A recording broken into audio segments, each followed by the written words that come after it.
Hello there, big wide world. How's it going, everyone? We are having a special episode today. Oh, yeah. Yeah. Quite unique. We have a guest for the first time ever.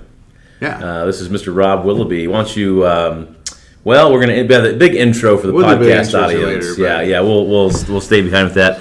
We got a lot of updates to bring you today. A lot of cool stuff. We'll try to keep that more short. Maybe we'll back in that at the end of the. We can do updates at the end, but we can tease it now. So So Joel went full time this summer. That's right. With Brains and Bibles, and has several speaking engagements lined up. He can mention more about that. We just got done with camp for Solid Rock Camp. I got my shirt on, very stylish. Yes, indeed. We got some available. If anybody would like one, just let me know. And I have no idea what you're doing here, so I'm just here for the ride. So.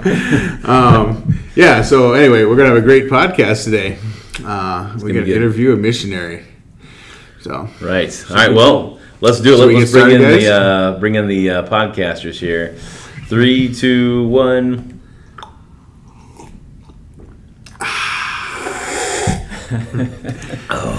Welcome to Brains, Bibles, and Beyond, where we discuss theology and worldview apologetics. I'm Nate Day with Think Like Christ Ministries, and this guy over here in that stylish red shirt is Joel Willoughby with Brains and Bibles. We got big support here today. Think Like Christ Ministries shirt and the Solid Rock. Camp. So the Brains and Bibles. Brains and Bibles. I got my Brains and Bibles mug with my Willow Brew, and.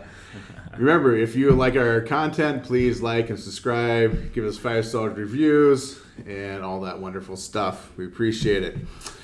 Yeah, if you want more information about our ministries, go to thinklikechrist.org for Nate and all the conferences and camps that he puts together and the other work.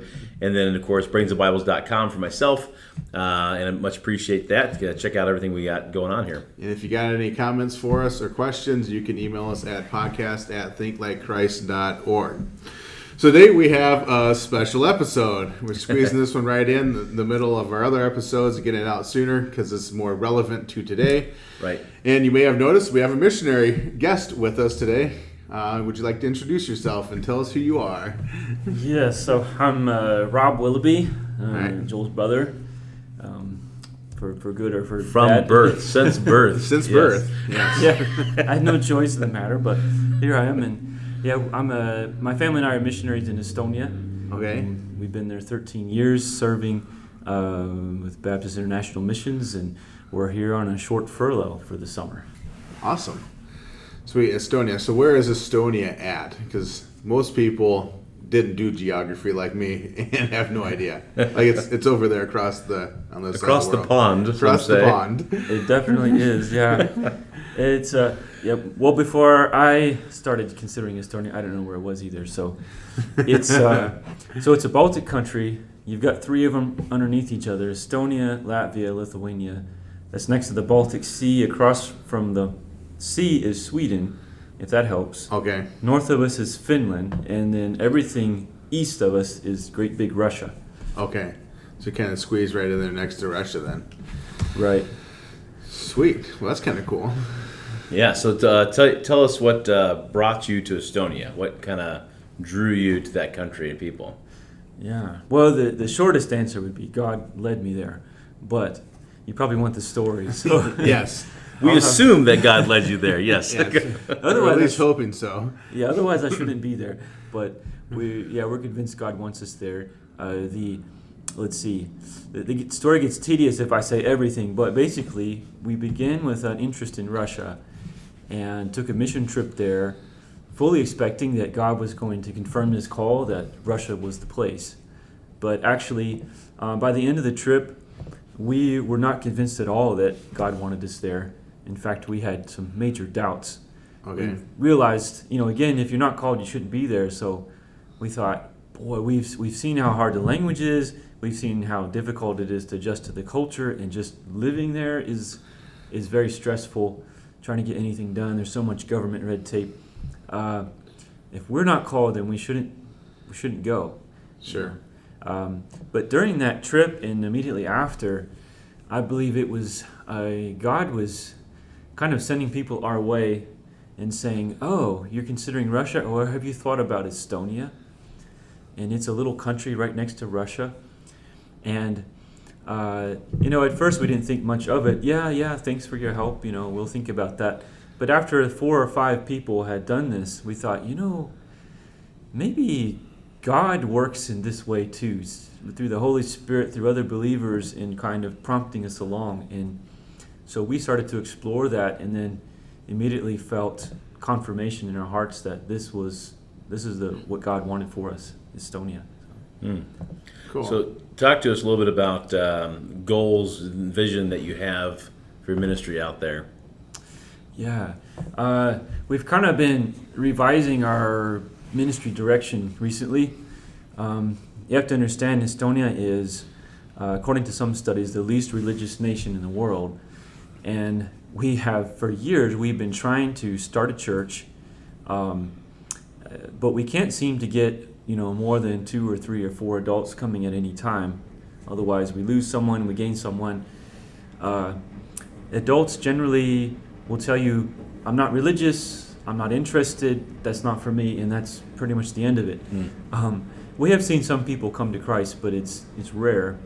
So recently, we feel God's really been leading us into focus more on children's ministries, because whereas we can get hardly anybody to our services or like any event that I can think of to do for adults or families, when we have our vacation Bible school every year, we have 20 to 30 kids. All right.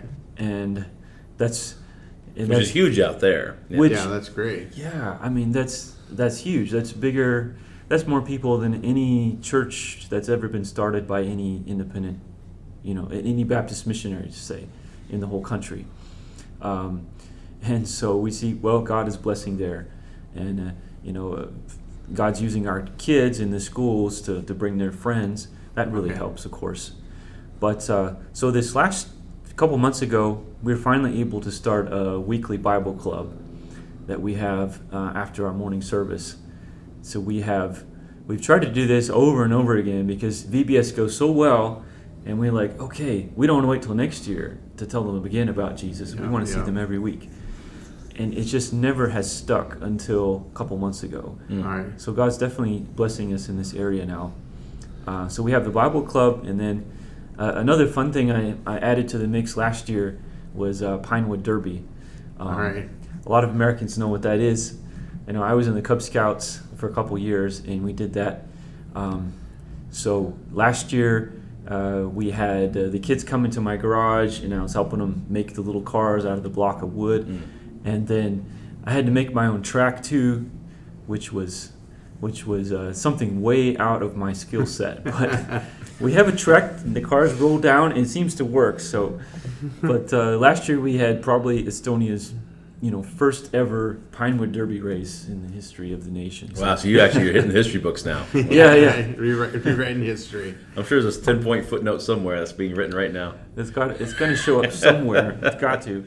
Right. So the Bible clubs, and that's just a weekly thing that you're doing, or how often you meet? Yeah, that's every Sunday afternoon. Okay, excellent. So what? Obviously you're on furlough right now. So is that being run by someone else, or is just taking a break till you guys get back, or how's that work? Yeah. The thing is, our ministry is so small, we don't have really anyone to cover for us. No. So we're just back for about 5 weeks. Okay. So that's why the furloughs are so short. It's taking a short summer break. Yeah, want to get right back to it. So. Yeah. Okay. Good. Yeah, that's cool. So why is Estonia so against religion? Is it just ingrained into them from past? I mean, obviously it's ingrained into them from past, but why? Maybe Soviet days, is it from the Soviet days, or? Oh, absolutely, yeah. Okay. And it goes even deeper than that. It's a lot of people, you start telling them about Jesus, and they'll bring up the Crusades, because the Catholic Church, they sent people up on the Northern Crusades. Yeah. They subjugated the Lithuanians and the Estonians as well. Mm-hmm. And so from about the year 1200 on, Estonia has been dominated by so-called Christian empires, I guess. Okay. And they were forced to be baptized, and they'll bring that up like it just happened a generation ago. Even though it's been 1,000 years. Yeah. Yes. But then the Estonia was part of the Soviet Union for 50 years. Okay. And that made it where not just that the occupying power is Christian. At that time it was anti-Christian, of course. Mm-hmm.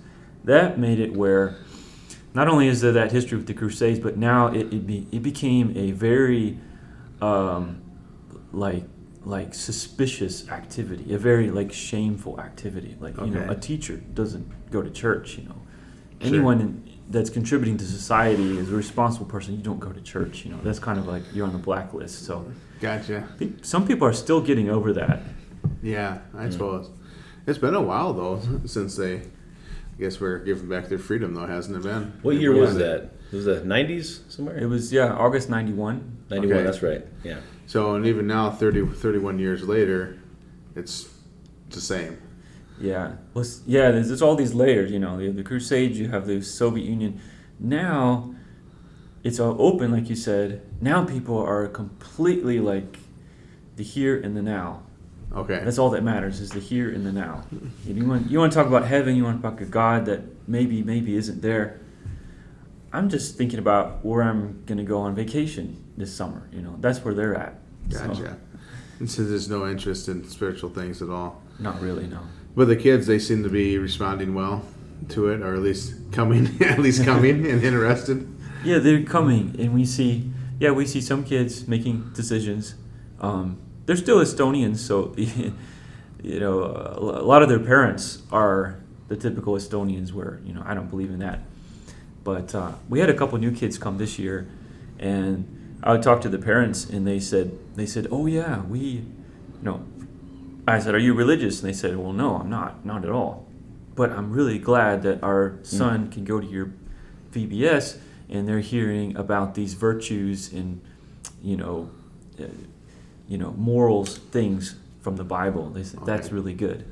So they at least some people then have at least some understanding of the moral teachings of the Bible then. So okay.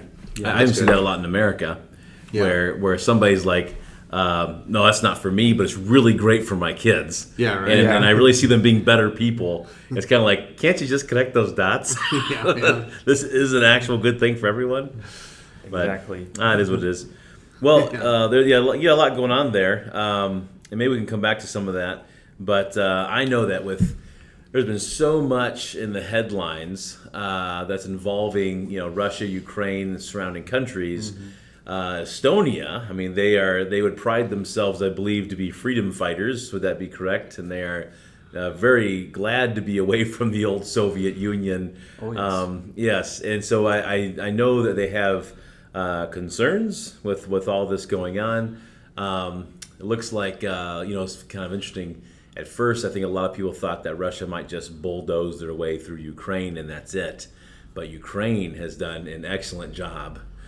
Being very resilient, and turns out Russia's number one, attribute is propaganda, and it's just not all quite there. But so, anyways, just wanted you to share some of your thoughts on kind of just the situation there and how you are involved, or how the Estonians are talking about it currently. Go ahead. Yeah, it is a big deal, of course, in Europe, especially Eastern Europe. I'll say right off, though, that as far as like our safety and what's going to happen to Estonia, we don't feel any immediate threats there. No one does. It's part of NATO. That makes a big difference. Yeah. The country of Georgia is not NATO. Ukraine's not NATO. So Russia could kind of get away with that. But technically, if they attacked Estonia, then United Kingdom, America, Germany, France, you keep listing them all. They're supposed to all declare war on Russia, and you've got World War III. So as long as Putin believes that they'll actually, uphold the articles, then he's not going to do it. But Which is a possibility they will. yeah, I mean, we don't it's know. at least possible. At least possible. It's certainly a Yes. deterrent. Yeah, but so no one feels immediately threatened. Like we got to get out of here. No, not at all. But yeah, Estonia has received a lot of refugees. I think some 35,000 or more at this point, and these are interesting. They're not typical refugees like coming out of Syria. They have like a lot of men. They're the ones that could get out because they're men, But it's the opposite in Ukraine. The men are not leaving; they're fighting, which I commend them for. It's the women and children that are coming out, and yeah, Estonians really, most of them, they really feel a connection with them right now. Sure. Maybe they didn't care so much for them last year, but this year they do. They're like, oh, they're attacked by Russia. We know what that's like. Sure. They're being occupied. We know what that's like. And so they're receiving them. They're putting them up. They're trying to find temporary jobs in the state. But then besides the state helping, you have private citizens that are just, they're whatever building that they own, they say, we'll take Ukrainian families. They can stay here as long as they need to. Good. And really feel an affinity with them right now. There's, Ukrainian flags everywhere. That's awesome. Nice. That's cool. So how can we pray for these people? The whole situation, think of Russia, think of Ukraine, think of everybody. How do we have effective prayer for this? Yeah. Well, I can tell you how I've been praying for them. It's, you can think about it politically. I even have some friends that are kind of on Russia's side, and there's still Russians that love Putin no matter what he does. But so you have different sides. Who's right? Who's wrong? I have my opinion, but when it comes down to it, what you want is you want people to get saved. You want people to kind of be awakened, and these are the exact kind of situations where, like if this happened to Estonia, I think there would be a bit of an awakening. Realize, wow, is there something besides this life? Because this life could be over any moment. It's fragile. Yeah, and so we're really praying that that people would come to Christ. And we've been hearing stories coming out of Ukraine. Sometimes you don't know what to believe, but we've heard a lot of stories of people coming to the churches going out and sending kind of evangelists into these villages that have been devastated, and there's people coming to Christ, making decisions. And I don't care if they're Ukrainian or Russian. These poor Russian guys. Maybe most of us don't like them right now, but a lot of them were. You could say they were victims too, because they thought they were going into Belarus for training exercises. Next thing they know, they're invading a country and dying by the thousands.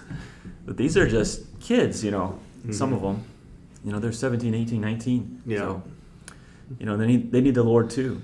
Many of them Yes, have gone into eternity. So, as a missionary, then, is there any way you can reach all the Ukrainian refugees coming in? Has that been anything that you've considered, or? All along we've been open to that. We've not really had good opportunity though. Okay. For one thing, we have a language barrier, because they coming straight from Ukraine. Well, they definitely don't know Estonian. It's a completely different language, and they may or may not know English. So, and our Russian is very limited. Yeah. We didn't set out to actually learn that language yet. And then the other thing is, they're being so well taken care of.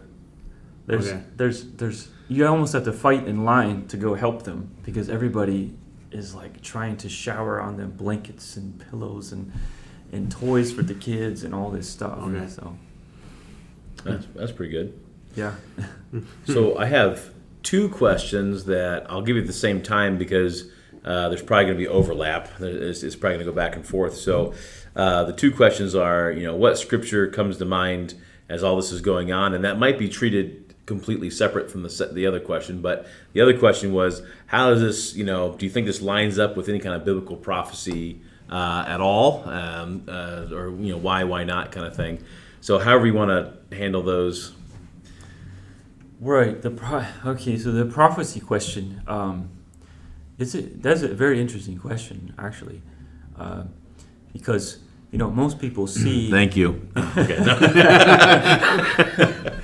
Well, I want to talk about it. I want to hear about it. Yeah, right. Yeah, so most people see, probably many viewers are aware, most people see, in Ezekiel talking about Gog and Magog and the invasion from the north, they say, it's Russia, it mentions city names like Meshech, and they're like, oh yeah, that's, the same consonants as Moscow, as Meshech, and so that's definitely Russia, and and then you have the king of the north in the book of Daniel, he's coming from the north, so there's, like in prophecy, there's definitely something going on in the north, and I'm totally open to that being Russia. I mean, it definitely could be. Now, is prophecy, maybe there's some wondering, is prophecy being like fulfilled before our eyes? Well, I guess I'm more of a dispensationalist, and I'm more of a... And that's okay. Here's a safe place. That's okay. All right. It's not always okay in some places, but I see all of this kicking off at when that 70th week of Daniel begins. Then we're going to see, the rapture. We're going to see the coming of the Antichrist and all these things unfolding. So, I would say that none of this is the 70th week of Daniel. None of this is the end times, but it could be building up to it. I'm totally open to that. But Russia could become, completely impotent in nothing in a couple of years, and that doesn't mean that prophecy won't be fulfilled. It just means maybe not exactly how we thought. True. Yeah, you never know how these things are going to go. Yeah. So a couple thoughts I have. I never want to read headlines into the Bible. I never ever want to do that. And how many times have people gotten it wrong? Going about that method, it's just not good. It's not healthy. When we think, well, it's going to get really bad, what's a relative term? When you think what is really bad, well, you're basing that off of what you know. And so I think there's a lot of things you have to keep in balance. And when it says something like the king of the north, well, how far north? Is it immediately north? Is that really far north? Yeah. How are the geographical lines going to change through time? There's so many things that we just don't know. So I think I like to play it safe. I do like to study Scripture and understand what I can. And I think a lot of things is you won't know it till it happens. That's usually how prophecy is fulfilled. It's like when Jesus came even. You think about how many prophecies lined up for Jesus Christ. And then when they saw him, it was like, oh, it all came together. Oh, this is it. Some people. Well, yeah. Most did not. Yeah. You're right. But for the ones that are honestly, walking with God, they're in tune, they're going to just see these things. It's going to make sense. And so I think a lot of that, we don't need to stress about it. I don't think it's going to be happening and we never knew. If you're walking with God, you're the Word of God's a part of your daily lifestyle. I think you're going to recognize it when it happens. Of course, I also do believe that pre-trib rapture, and I think we're going to miss out on all that really bad stuff, the big wrath, and that'd be a whole other conversation for another time. But certainly not going to cover that right now. That's for sure. Not the episode to get into the rapture. But there's lots of information on all these things. You mentioned Daniel 11 and Ezekiel, and I forget the chapters in Ezekiel. Do you happen to know at the top of your head? 38. I was thinking 30s, so it's somewhere in there. I don't remember exactly, but someone could look into that. There is one book I always recommend when it comes to prophetic things, and that's the famous Dr. Arnold Fruchtenbaum. I probably mispronounced his name there, but and it's Footsteps of the Messiah. Excellent book. He is just on a genius level, and I think he handles it really well and just lays it out one thing at a time. And so I think he's very honest when he treats Scripture. He has a high view of Scripture, and I just really appreciate it. But, go ahead. You had something? Oh, no. Well, okay. I got all kinds of things, but if I don't have time for it. I don't want to cut you off. No, with the whole prophecy thing, we won't know in the middle of it whether it's prophecy coming true or not. You can look at it and say, oh, certainly some things would line up, possibly. Yeah. It certainly could be, signs of the times and different things. Is it the ultimate fulfillment of all prophecies? I don't know. I mean, we'll know in a few years, right? Right. But I mean, I remember like the first Gulf War back, what was that? 91? Back in the day. 90, 91. Early 90s. Yeah, I think. right? A lot of people thought that was, the end's coming, right? And the king of the north Russia's going to join into the fight and come down. I mean, I remember reading an article in some Christian newsletter about, the king of the north, Russia's going to come down and join this fight, and all this stuff's going to happen. And it never happened, right? But that doesn't mean we get jaded to the idea of looking and watching. Just because somebody made a false prediction doesn't mean prophecy's still not going to come true. And we need to keep our eyes open, keep watching, keep seeking, and obviously studying our Bibles, and because that's where the answer truly is. And I think when prophecy is ultimately being fulfilled, we're going to be able to look in our Bible and say, okay, right there, we can see it. And of course, people have been saying that for a long time, and a lot of people have been wrong about the exact end and when it's going to be here. So, but we need to keep vigilant and keep watching. On a practical note, though, regardless of if this is prophecy being fulfilled or not, there are definitely things going on. There are people in need, and how can us as Americans over here, in America, safe and sound with no concerns, what can we do to help? We got 5 minutes left of the podcast. Good. Right. So obviously we can be praying, like we discussed already, that these people that are in dire straits, that they would turn to Christ. For a lot of people, that's the only way it would ever happen, is if they don't have any other options. I know that there are missionaries and agencies that are in Ukraine or near Ukraine dealing with refugees, and definitely we can seek out and contact them. Maybe you want to go through your local church to make sure that this is legit, and someone that's actually teaching God's word, and we can support them. I know my mission board has collected a lot of funds from people that want to help, and they have those available. They've already told all of the missionaries, hey, we have funds available, if you've got refugees or any kind of opportunities. Sure. So that's nice to know too. Yeah. If you run across some needs, you're like, oh yeah, I got the backing already. Exactly. So that's nice. Yeah, I wish that we could take advantage and we had some ways to help them, but like I said earlier, they're getting so much help. We'd have to fight to be able to help. But as things drag out too, that may not be the case. Give it 2 years. If it's still going, who knows? So yeah. A lot of people will handle refugees for a little while, but eventually, the house guest overstays is welcome. So, and then there could be need. So I guess it just depends how it all plays out. But well, I think it's always important when this happens, or whatever the next thing is that's going to happen, it's bound to happen. It's important not just to pray for one side of the conflict, whatever it is, because even if you're looking at something like Russia and all you see is just pure evil, if that's you, then all the more reason to pray for them, and understanding that God can do anything, and that He would change Putin's heart. It says that He does change the heart of the king in Proverbs 21:1, just like you would change the channels of water with a little lever, and with the irrigation systems there. And so just pray for hearts to change. Pray that God would draw them near to Him. And like you said before, a lot of these soldiers, they're just pawns on the chessboard. They're not saying, yeah, here we go. We're gonna, they're hating it. They're just having to follow orders, and a lot of times there's major threats if they don't follow through with their orders, and so it's a rough situation. Be praying for every side of the conflict. That's really important. We got about 2 minutes left. Maybe share. Do you have like a life verse or something, or is this a key verse about your ministry? Something like that you could share and just give a little bit of the significance of it. Yeah, well, a life verse I've used for years.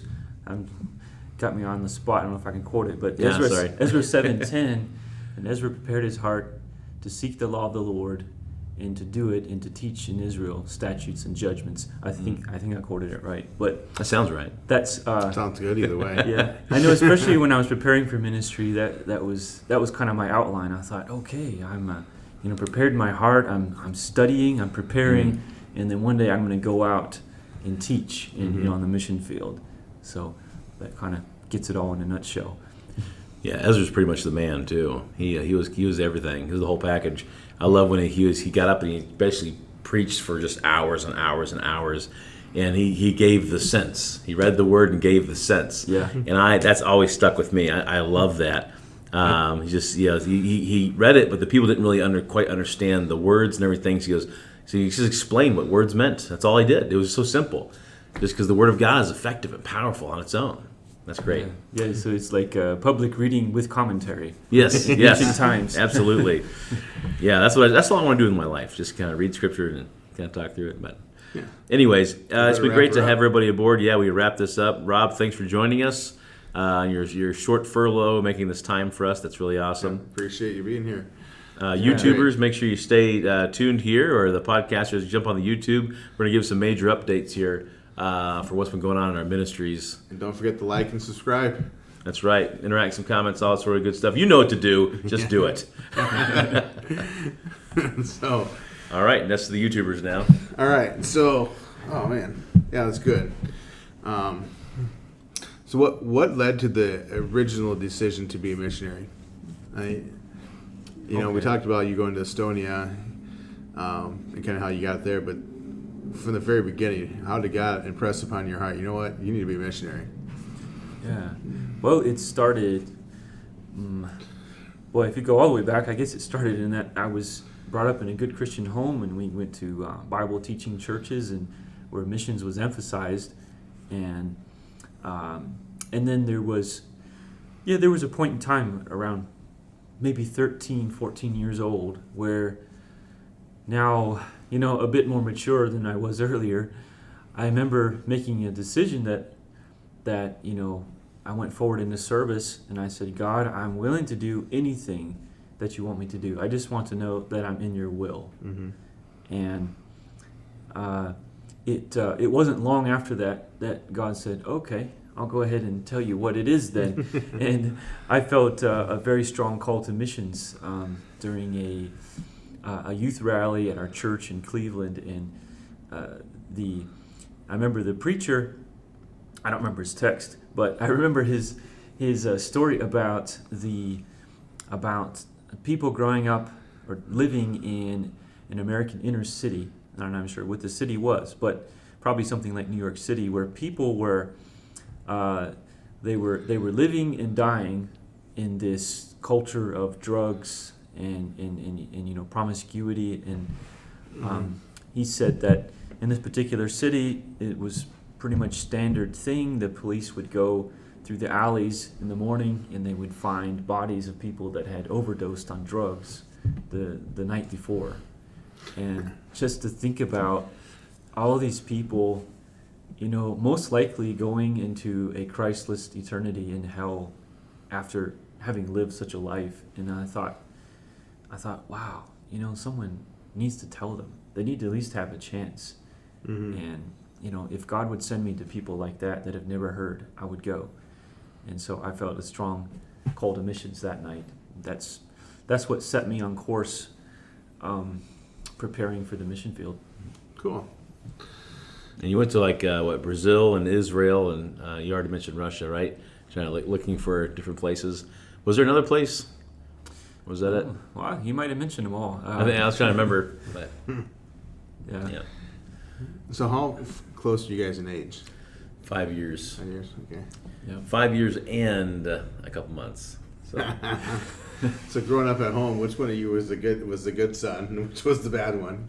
Well, Rob was always good. He's always basically. the good one. Yeah, I'm the younger guy, and I didn't have a bad example to learn from. So that was the shame. So you had to be the bad example. So I had to be the bad example So he would know never to try that. So that was my favor to him, Nice.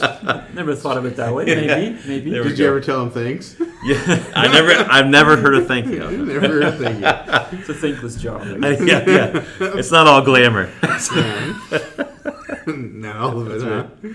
Well, so we mentioned some updates though. So Yeah. I'll go first here. So I ended 7 years at Ankeny Christian Academy over here in Ankeny, Iowa, teaching junior high and high school Bible. All that time, loved it. Really had a passion for that ministry, and but God sort of just kind of molded me and moved me to start this Brains and Bibles thing, and my heart's been more and more going out to that style of ministry. Mm-hmm. So nothing wrong with what I've done before or anything, and I still do love it. I'm going to go back and preach chapel messages and stuff at the school, and I'm actually scheduled in September 14th, I do believe, actually. Anyways, yeah. So I'll still be doing other things like that, but. This is great. It's kind of wild. It's a wild new frontier of being full-time. And I do need donations. Let's be honest about that. I'm at about 50% support right now, which isn't a horrible place to be. That's where I was as soon as I, ended the school year. And it really hasn't changed. It's like the normal, gain some, lose some. Yeah. So it's really been about the same, that 50%.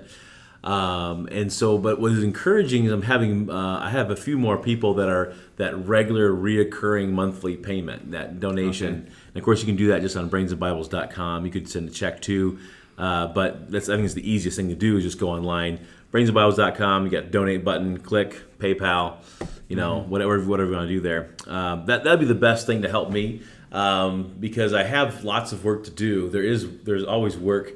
What I'm worried about is, the kids eating.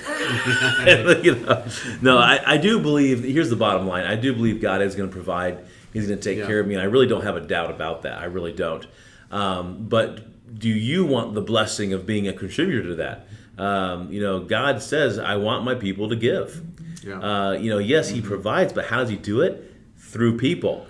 And those that give faithfully and cheerfully, out of love for their Lord, they're the ones that are blessed. It's the giver that is blessed. For sure. They are. So, and God promises He'll provide and something to live in. He doesn't promise luxury. He doesn't promise luxury. He doesn't promise a house. Could be a tent. Right. But He does promise He'll provide for your needs.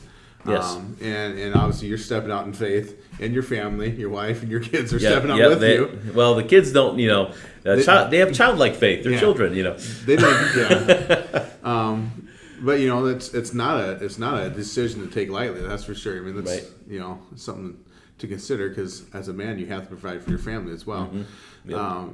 But if God's calling you to do something, then you do it. You better do it. That's right. Otherwise, nothing will go well in your life. But with that being said, obviously people need to be part of contributing and helping, and obviously hopefully that support will grow as you get out more and speak more and do more and things. But you're always available to speak or do conferences, pulpit fill, do camps. Yeah, I'm actually doing a couple camps coming up here. So what's some events? Yeah, you got coming up. Well, this is on the moment of recording. This would be, July 9th, the moment of recording. Okay. On a Saturday morning. So tomorrow afternoon, I leave for Bass Lake over in Minnesota. Okay. And I'll be at a camp there. It's basically the Minnesota Regular Baptist Camp.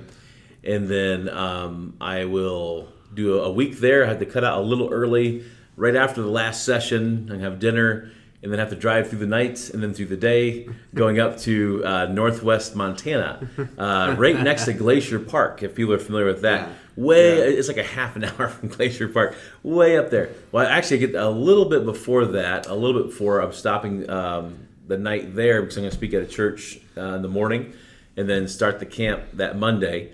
Go through the week, and there's another church in the area to speak at, and then I'm going to come back, because that following Wednesday. So now this is still not up to the point when this is actually going to air. Yeah. But this will be at Ackley Public Library, Ackley, Iowa, and I'll be able to speak at a library. and I'm going to give a creationist perspective of dinosaurs and fossils, that kind of thing. That's cool.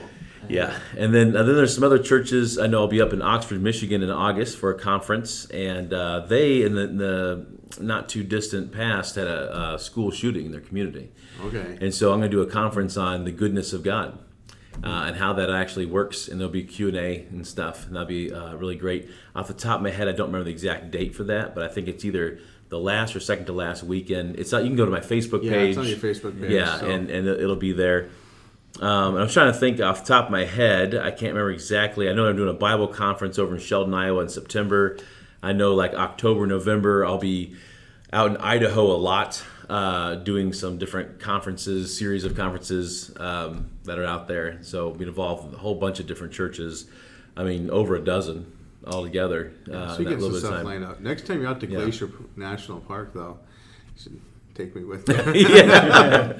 I wish I could spend more time there. It's too late for me to go this year, but right, we'll have to work something out. Maybe if you're invited back next year, you can be like, hey, I got this other guy. I know a guy that can help us with conferences and things. Got this other guy. Yeah. Can come on out. Which is a good segue to your ministries with conferences and camps and stuff. So why don't you talk about that a little bit? Well, so we just wrapped up. Part of the thing that creates ministries is we run Solid Rock Christian Camp, and we just wrapped up camp. We do a couple weeks of camp in June every year, and we just wrapped up here this last week. And I had a great camp. It was a great camp. Yeah. We Junior week was our largest week we ever had, ever. Of course, awesome. we're a new camp, so when ever is not that long. But when did you guys start? What was the first year? The first year we actually did camp would have been 2013. Okay. And that was intense. We had 17 kids. Now, was that intense, like the place, or it was intense, like it was so amazing? we were sleeping in tents. Okay. And it rained every night, and it was absolutely miserable. Which made it intense. It was intense, but so yes, yes to both. It was great, and obviously we've come a long ways from there. We have way more volunteers and staff now than we even had campers at that time, and we have cabins we stay in and indoor plumbing, and so lots of improvements. Where we do camp now, it's definitely improved, but so there's definitely been growth number wise and stuff, but. The spiritual aspect of camp this year was fantastic. So we had speakers with us from Reasons for Hope. The first week we actually had Dan Letha there, who is a cartoonist, illustrator by trade, and he does a lot of the illustrations for Reasons for Hope and has a cartoon. And you can check out his webpage and Facebook page and things. There's a lot of good content on there. And then we had Frank and April. I was butcher his last name, Figueroa, I believe, so it's said. And anyway, there was Reasons for Hope, and they're were from Hawaii, and they just sold everything, come to America, and they're just going to travel and speak. And anyway, both speakers are just fantastic, absolutely great guys. Really good job with engaging with the kids and being available to talk and answer questions and all that stuff. And God really used them through the week, and just everyone, the counselors working with the kids, doing the Bible studies every day, and then the speaking, and there were lots of decisions made for Christ. Several kids were saved both weeks. Awesome. So it was a really exciting summer. So definitely a great job. Can't recommend those two guys enough. So they were fantastic to have. But so anyway, so camp just wrapped up. And, the Think Like Christ side of things, we're going to be doing some conferences and stuff. And we don't have any dates published yet, but we're working on a few events that we'll be announcing here soon. Awesome. But yeah, things been good. We also can use the support. So you maybe going back down to St. Louis? Possibly. I don't know if that's going to happen. Because I'm actually getting some of the works for St. Louis myself. Oh, yeah. So I don't know if we'll talk about that more later. Yeah. That just clicked in my head, but yeah. There's a few possibilities out there that we're working on putting together. So I'm not sure what all will take place on that, but awesome. Yeah. So of course donations for Think Like Christ Ministries, Solid Rock Christian Camp as well. That would always be appreciated. Pray for all of us around the table here, as we all have lots of intensive ministry year round, and so please help us in a number of ways there. Yep. All right. Well, should we wrap it up here? Yeah, I think so. Okay. Let's do it. Everybody have a good day. Be blessed.